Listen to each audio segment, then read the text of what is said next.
This island was once covered in forest. Now it's being transformed into a global hub for nickel, a metal crucial for making electric vehicle batteries. The largest one is controlled The by the Indonesian top island, This incredibly large industrial cheap power in Indonesia comes from Di sebuah desa yang dulu tentram dan hijau, berdirilah pabrik besar yang menggentarkan bumi. Asap mengepul tinggi, suara mesin bergemuruh, dan jalanan yang dulu mulus kini berlubang karena truk-truk besar yang hilir mudik lewat bolak-balik. Awalnya masyarakat hanya menonton dan berharap ada kebaikan datang. Tapi hari demi hari berlalu, dan yang mereka dapat hanya debu dan kerusakan. Namun, tunggu dulu. Apa benar perusahaan itu boleh semena-mena? Apa mereka nggak punya kewajiban untuk membantu warga? Tentu saja ada. Nah teman-teman, di bahas santai kali ini kita akan mengupas apa saja kewajiban perusahaan, gimana caranya masyarakat meminta hak, dan langkah apa yang bisa kita ambil kalau mereka ngeyel. Yuk simak sampai habis biar dapat apa yang perusahaan janjikan kepada kita.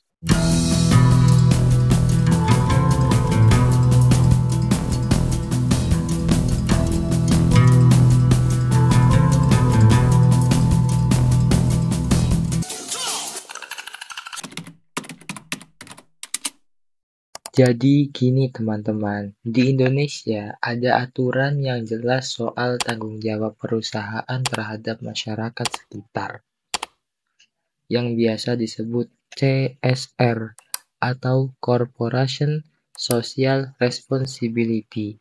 CSR ini bukan cuma basa-basi buat pencitraan doang, tapi kewajiban yang diatur undang-undang. Bentuk bantuannya bisa macam-macam. Pertama, bantuan finansial. Misalnya dana buat pembangunan fasilitas umum atau beasiswa pendidikan. Kedua, bantuan non-tunai, seperti pembangunan jalan, pengelolaan limbah, atau layanan kesehatan gratis. Ketiga, pelibatan ekonomi. Perusahaan memberi prioritas pekerjaan untuk warga sekitar, bahkan membina usaha kecil di lingkungan masyarakat sekitar, yaitu tentunya di lingkungan pabrik tersebut. Nah, semua ini punya dasar hukum yang jelas, bukan cuma perusahaan yang bergerak di bidang sumber daya alam aja ya. Semua perusahaan di berbagai sektor wajib menjalankan CSR. Berikut aturan hukumnya. 1. Undang-Undang Nomor 40 Tahun 2007 tentang Perseroan Terbatas. Pasal 74 menegaskan bahwa perusahaan yang menjalankan kegiatan usahanya harus bertanggung jawab secara sosial dan lingkungan. Kewajiban ini dihitung sebagai biaya operasional perusahaan, jadi nggak bisa pura-pura nggak ada anggaran. 2. Undang-Undang Nomor 25 Tahun 2007 tentang Penanaman Modal. Pasal 15 menekankan kewajiban semua penanaman modal baik lokal maupun asing untuk melaksanakan tanggung jawab sosial, bukan hanya perusahaan lokal saja, tapi juga asing. Nomor 3. Peraturan Pemerintah Nomor 47 Tahun 2012 tentang tanggung jawab sosial dan lingkungan perseroan terbatas. Aturan ini mengatur detail soal bagaimana perusahaan menyusun, melaporkan, dan menganggarkan CSR dalam rencana bisnis mereka. Undang-Undang Nomor 32 Tahun 2009 tentang perlindungan dan pengelolaan lingkungan hidup. Pasal 68 menyatakan bahwa setiap orang yang melakukan usaha atau kegiatan wajib bertanggung jawab atas dampak lingkungannya dan berkontribusi positif. 5. Peraturan daerah Perda. Beberapa pemerintah daerah bahkan punya aturan spesifik yang mewajibkan CSR untuk meningkatkan kesejahteraan masyarakat lokal.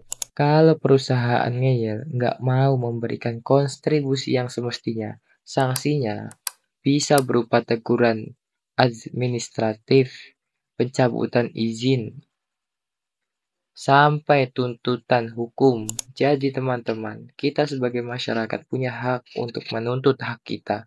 Jangan ragu untuk menyampaikan aspirasi dengan sopan dan sesuai jalur hukum. Perusahaan bukan cuma tempat cari untung, tapi harus jadi bagian dari solusi buat lingkungan dan masyarakat sekitar. Jadi, kalau ada perusahaan besar di tempat kalian yang cuma bikin bising dan polusi tanpa kontribusi positif, yuk bersuara, kita punya landasan hukum yang kuat.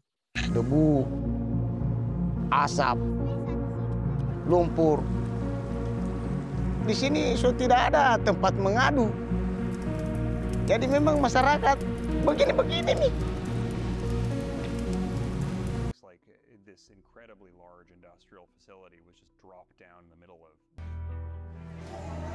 Kita di 5 tahun terakhir ini memang ada peningkatan kunjungan pasien dari penyakit yang berdampak polusi itu sendiri.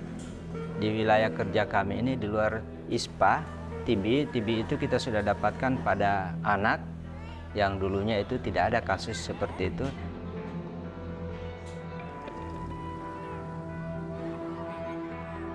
Seperti mereka itu biasa cepat batuk-batuk. Nah, selain itu ketika kita juga melap kaca di jendela, tebal ya, debunya itu sangat tebal.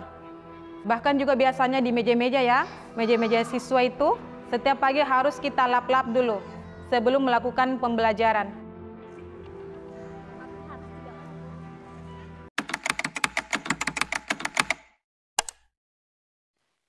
Oke, terus gimana kalau perusahaan belum memenuhi kewajiban mereka? Langkah teman-teman harus tetap tenang dan sistematis. Langkahnya, 1. Identifikasi kebutuhan. Pastikan teman-teman tahu apa yang benar-benar dibutuhkan masyarakat, misalnya perbaikan jalan atau pengelolaan limbah. 2. Bentuk perwakilan masyarakat.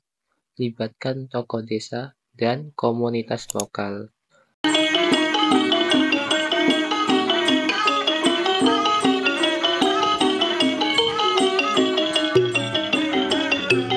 3. Ajukan surat resmi. Datang baik-baik ke perusahaan dengan surat permintaan resmi atau biasa disebut dengan proposal. 4. Laporkan ke pemerintahan.